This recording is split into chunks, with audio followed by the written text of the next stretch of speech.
નમસ્કાર દર્શક મિત્રો, આપ જોઈ રહ્યા છો HRPC ન્યૂઝ ને હું છું બ્યુરો ચીફ દિનેશ કુમાર બાબરિયા ઘેટી। નમસ્કાર દર્શક મિત્રો, નવા વિડીયો સાથે આપ સૌનું હાર્દિક સ્વાગત છે। હું છું સોલંકી દર્શના।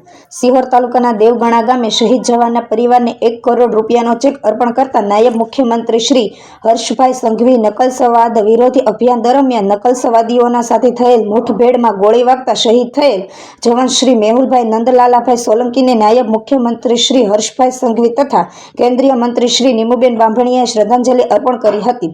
શહીદ જવાન તારીખ 22/5/2025ના રોજ ફરજ બજાવતા ફરજ દરમિયાન શહીદ થઈ ગયા હતા। બીજાપુર જિલ્લાના ઉસુર થાણા ક્ષેત્રમાં થયેલ અથડામણ દરમિયાન શ્રી મેહુલભાઈ સોલંકી શહીદ થઈ ગયા હતા। તેઓ મૂળ વતન દેવગણા, તાલુકો સિહોર, જિલ્લો ભાવનગરના રહેવાસી હતા। શહીદ જવાનના માતા શ્રીમતી નાનુબેન નંદલાલાભાઈ સોલંકીને શહીદ પરિવાર પ્રત્યે સરકારની સંવેદનાશીલના પ્રતિકે રૂપિયા 1 કરોડનું ચેક અર્પણ કરવામાં આવ્યો હતો। CRPFના જવાનો દ્વારા નકલસવાદ વિરોધ અભિયાન દરમિયાન શહીદ થયેલ જવાન ગાર્ડને ઓફ ઓનર સાથે શ્રદ્ધાંજલિ અર્પણ કરવામાં આવી હતી। બ્યુરો ચીફ દિનેશ કુમાર બાબરિયા ઘેટી સાથે રિપોર્ટર જીતેન્દ્ર સોલંકી, રામધરી।